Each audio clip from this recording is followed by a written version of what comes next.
All right, now that we have the Trojan factory installed, we can use it to generate a Trojan. Now, in order to create a Trojan, if you were to do this manually, first you'll have to combine your evil file, the file that'll do things useful to you, with the normal file, so the file that the target person is supposed to see. Then you have to configure the evil file to make sure that it runs silently in the background without showing any pop-ups to the target user. You're going to have to change its icon, and then you're going to have to change the file extension. Now, the Trojan factory is going to do the first three for us, and changing the extension is up to you because you have to do that through the file name using the right-to-left override. So, right now we have the Backdoor factory installed in here, and I already have the help menu in here. And you can see using the tool is actually very simple. The tool is designed to make our life easier. So the first thing that you need to do is run the tool. So let's write that down. First, we're going to do Python Trojan factory. Okay, that's the first step done. The next thing that we need to do is specify a -f option or front file. This is the direct URL to the file that the user should see. So let's try to make our user see a PDF. So we're going to have to go ahead on the internet and find a PDF that we want to display to the user. If the PDF that you want to show to your target is not on the internet, then go ahead and upload it or host it on your own web server in var www.html. Now I'm just going to go on Google, and I'm going to look for a generic PDF file. So I'm just going to look for a README file so that it kind of works regardless of what the target is looking for. So even if they're looking, for example, for a research, they'll get a README for Acrobat Reader, thinking that this PDF is being opened automatically by Acrobat Reader. So I'm just going to type in Acrobat Reader README PDF. Okay, now, you can see here in the first result, we have the URL for this file. So I'm going to copy this, and let's just open it in a new tab. Now, as you can see, this takes me directly to the PDF. So it's direct URL. It ends here with a .pdf. And the page that's loaded is actually the file itself. It's not a HTML page. There is no ads. There is nothing on the side. So this is very important. Without this, the Trojan will not work. So note in here the word direct URL. That means the URL should lead you directly to the front file. So I'm going to do -f and then put the direct URL.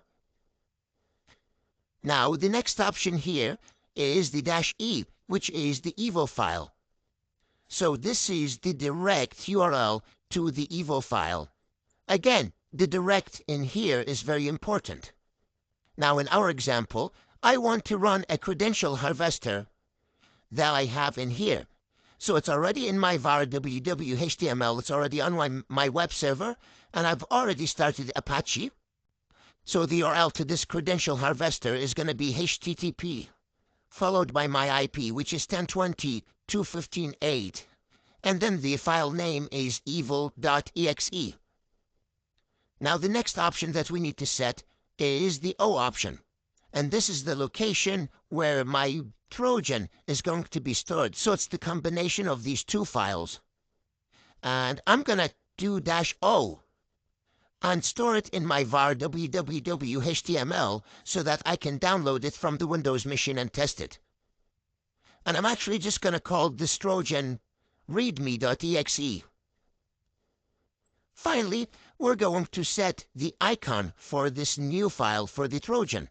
So we're going to do -i, followed by the location where the icon is stored. And I'm just going to go down here and go on my downloads to show you. And as you can see, I have an icon here for a PDF called pdf.ico, so that's the one I'm going to use. So it's in root, downloads, pdf.ico. And that's it, we're done. We can also use the last option in here, the -z, and that option will compress our backdoor and put it into an archive. Now that's useful if you're going to use the right to left override in here in the file name. But since I'm not using that, I'm not going to use the Z option. I'm just going to keep it the way it is. So I'm going to hit enter. And I've done something wrong. I forgot to put the -E here for the evil file.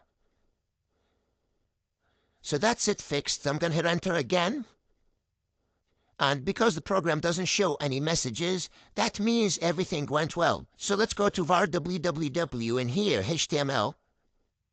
And as you can see, I have my readme.exe. Now let me actually show you the Z option, just to show you what it's going to look like.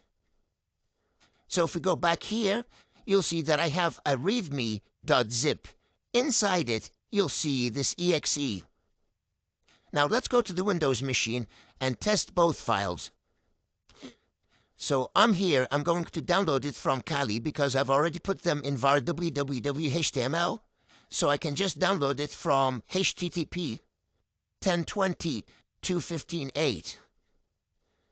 And the first file was called readme.exe. And that's it. I'm going to save it. Now let's go and test this. So as you can see, I have a file that has a PDF icon. It's called readme. Now let's run it and see if we actually get a PDF.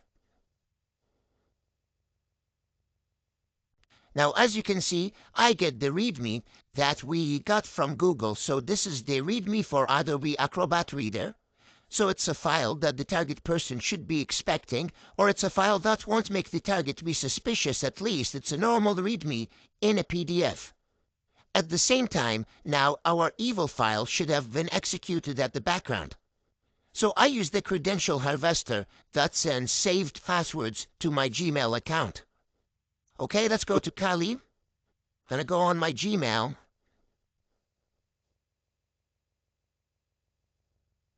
And as you can see, my credential harvester did get executed at the background, and I got my password in here, and the password was 123456. Now, I chose to use this exe with the PDF. Now, you can use any executable, like I said. You can use a backdoor, you can use a keylogger, you can even use a normal file if you want for testing. For testing, like I said, I usually use 2 images. Now let's go to Windows and just download the zip. I just want to show you what it looks like. So I'm going to close this. So I'm going to delete this one first. And then I'm just going to download the zip from here. Just to show you what's going to be inside it. So if we just right-click it and extract here, you'll see I'll get the same README. If we double-click it, it'll run the PDF for me as well, and again it'll run the credential harvester in the background, or the exe that you picked. So the zip option will literally just put the Trojan inside a zip. Now that's it, a very simple script that can be used to generate Trojans.